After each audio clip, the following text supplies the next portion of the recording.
నమస్తే. ప్రస్తుతం మనతో పాటు ప్రముఖ విశ్లేషకులు ఇమ్మంది రామారావు ఉన్నారు. ఆయనతో మాట్లాడదాం. నమస్తే సార్. నమస్తే అమ్మా. సార్, వేణుస్వామి ఈ మధ్య ఇంకెక్కువగా మాట్లాడుతున్నారు రాజకీయ నాయకుల గురించి. అవును. అయితే ఇందులో నటుడు, రాజకీయ నాయకుడు పవన్ కళ్యాణ్ గురించి, అలాగే జగన్మోహన్ రెడ్డి గురించి మాట్లాడారు.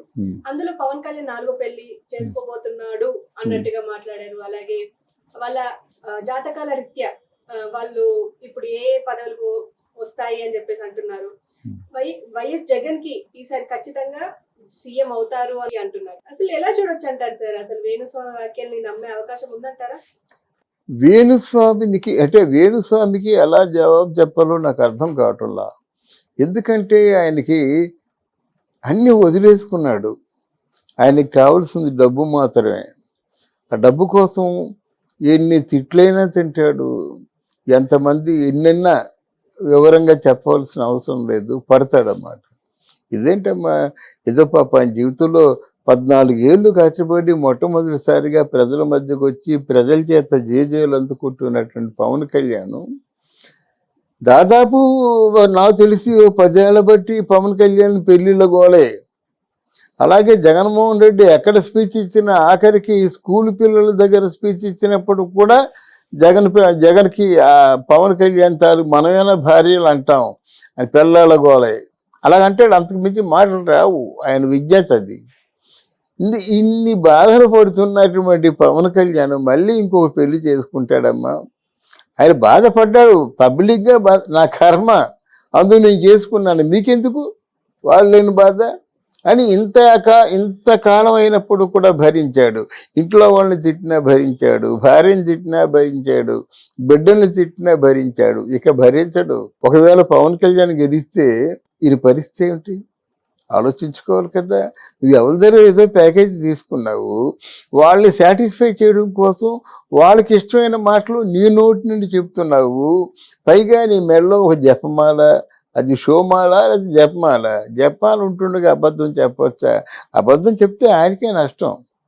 నువ్వు ఒక పక్క జపం చేసుకుంటూ ఎవరో ఒకరు నమస్తేవ అనుకుంటున్నావు, ఏదో విష్ణుమూర్తినో ఎవరినో తలుచుకుంటూ జపం చేస్తున్నావు.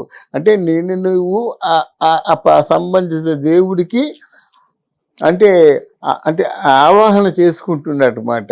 నీలో ఒక విష్ణుమూర్తి ఉన్నప్పుడు మళ్ళీ నువ్వు తప్పు మాట్లాడతావా? నీలో పరమశివుడు ఉన్నప్పుడు నువ్వు తప్పు మాట్లాడతావా? తప్పు మాట్లాడితే లోకం కళ్ళు కప్పచ్చు, కానీ లోపల ఉన్నటువంటి అంతరాత్మకి నోరు మిగిలేవు కదా. అది పనిష్మెంట్ ఎలాగా ఉంటుంది? తప్పు చేసేవాడికి పనిష్మెంట్ లేకుండా ఉంటుంది అనుకోవద్దు. ఏదో విధంగా తప్పకుండా పనిష్మెంట్ ఉంటుంది. అందువల్ల ఇట్లాంటి కారు కూతలు కుయ్యడం మంచిది కాదు.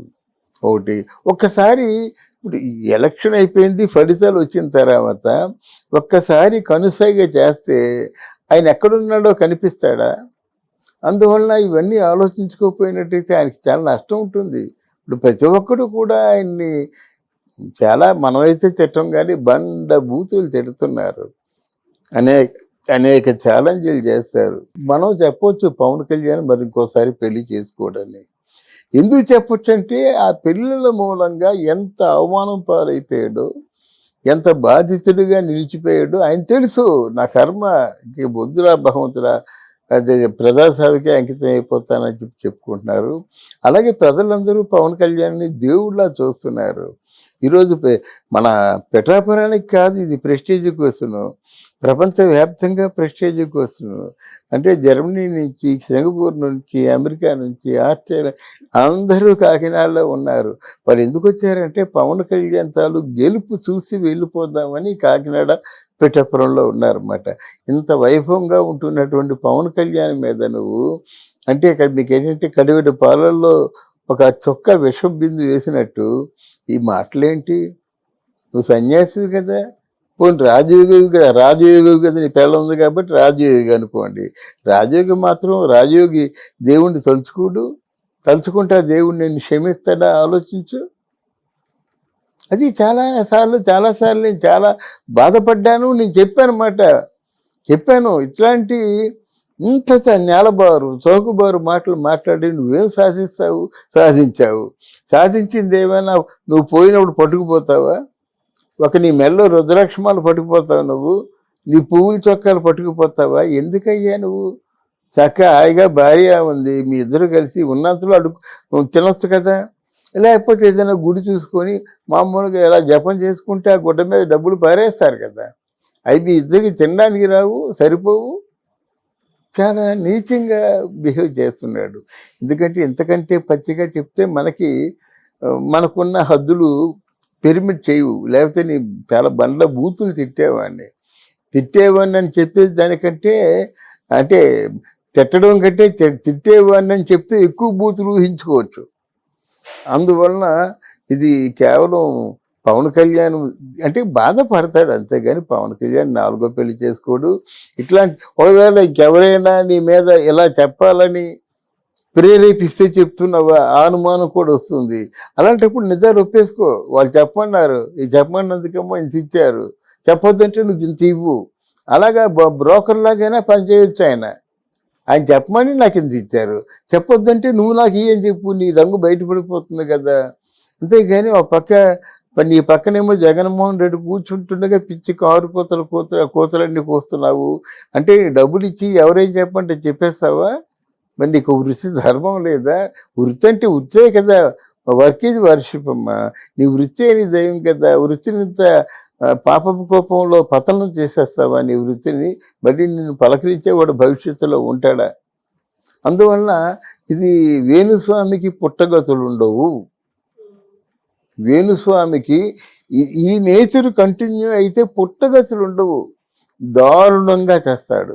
అండ్ ఇప్పుడు వేణుస్వామి ఇప్పుడు మొన్నటి వరకు అసలు వైసీపీ గెలవదు అని అన్న అతను మళ్ళీ ఆయనే అంటున్నారు యూటర్న్ తీసుకొని మరి గెలుస్తుంది పక్కా సీఎం అవుతారు జగన్ అని చెప్పేసి అంటున్నారు. అవుతారంటారా జగన్ సరే? లేదమ్మా, వైసీపీ గెలవదని చెప్పడం కాదు. అక్కడ ఒక మామూలు ఇన్నోవా ఏదో కారులో వస్తున్నారు, జగన్ పక్కన ఉన్నాడు, వేణుస్వామి మాట్లాడుతున్నాడు. ఈ కెమెరామెన్ కొంచెం తీస్తుండగా ప్యాన్ చేసినట్టయితే లెఫ్ట్ తిప్పినట్టయితే జగన్మోహన్ రెడ్డి ఉన్నాడు. అంటే కారులో జగన్మోహన్ రెడ్డి ఈయన ట్రావెల్ చేస్తూ జగన్మోహన్ రెడ్డిని ఆకాశానికి ఎత్తేస్తున్నాడు అన్నమాట. అంటే జగన్మోహన్ రెడ్డికి తిరుగులేదు, ఇంకో 20 years ఈయనే సీఎం అని చెప్తున్నాడు అన్నమాట. ఆ చెప్తుండగా ప్యాన్ చేస్తే జగన్మోహన్ రెడ్డి కనిపించాడు. ఇంతకుముందు ఇట్లాంటి సంఘటన జరిగింది తిరుపతిలో. రమణ దీక్షితులని జగన్మోహన్ రెడ్డికి ఏమో స్వామివారి దర్శనం అయిపోయిన తర్వాత బయటకు వచ్చినప్పుడు నాకు జగన్మోహన్ రెడ్డి గారిలో వెంకటేశ్వర స్వామి కనిపిస్తున్నాడు అని చెప్పేసి అంత ఆకాశానికి ఎత్తాడా. తర్వాత ఏమైంది? ఇప్పుడు జగన్మోహన్ రెడ్డి తీసేసరికి ఈ జగన్మోహన్ రెడ్డి వల్లనే తిరుపతి దేవస్థానం తాలూకు పవిత్రతను మంట కలిసిపోయింది. మీరెవరు హుండీలో ₹1 వేయద్దు. అంతకుముందు పింక్ డైమండ్ ఇవన్నీ కూడా వాళ్ళు చెప్పించిన మాటలు మీరు నమ్మొద్దు. నేను లంపలేసుకుంటున్నాను, స్వామివారి పట్ల అవతారం చేస్తున్నాను, ఆలయ ప్రసాదాలు కానీ అన్న విత్తనాలు కానీ అన్నీ కూడా సర్వనాశనం అయిపోయి పైగా హుండీలో డబ్బులు వేస్తుంటే భగవంతుని డబ్బులు ఎవరు కూడా ఏ రాజకీయ నాయకుడు కూడా తీసుకోలేదు. భగవంతుడు వేసిన డబ్బులు ఏ రోజు పడితే ఆ రోజే తీసుకుంటాడని చెప్పేసి ఈరోజు 4 సార్లు 2 చేతులతో 2 సార్లు చెంపలు వాయించుకున్నాడు కదా రమణ దీక్షితుడు. అలాగే రేపు పొద్దున వేణుస్వామికి కూడా ఈ గతే పడుతుంది. ఇక్కడ మీడియా వాళ్ళందరూ సర్వేయర్స్ అందరూ ఏం చెప్తున్నారు? కూటమి అంటున్నారు. బట్ ఇప్పుడు ఈతో మాట్లాడే ముందు ఒకసారి చూసినట్టయితే వాళ్ళు ఎక్కడ చూసినా కూటమే. రాయలసీమలోనూ మన జగన్మోహన్ రెడ్డి ప్లేసెస్లో కూటమి అంటే కొంచెం మనకు డౌట్ వస్తుంది అంతే. రాకూడదని ఎక్కడుంది? అంతకుముందు 23 సీట్లతోనే చంద్రబాబు నాయుడు ఓడిపోతాడని ఎవరికి తెలుసు? మొత్తం జగన్మోహన్ రెడ్డి స్వీప్ చేయలేదు గనక స్వీప్ చేస్తుందా తెలుగుదేశం పార్టీ. ఇదేదో అయిన తర్వాత నా మాటలు వినిపిద్దామన్న ఆలోచనతో బహుశా ఉండొచ్చు. ఈలోగా ఎగ్జిక్యూషన్ ప్లానింగ్ ఎటువంటి కార్యాచరణ మనం ఉండాలి. ఫస్ట్ సంతకం మెగా డిఎస్సి అన్నాడు. మెగా డిఎస్సి అనడం తేలిక, కానీ ఇంతమందికి ఉద్యోగ అవకాశాలు కల్పించడం అది చాలా కష్టతరమైన పని కదా. పరిశ్రమలు తెప్పించేటువంటి ఆలోచనలో ఉన్నాడు. పరిపరి విధాలుగా మనం థ్యాంక్ యూ నాన్న.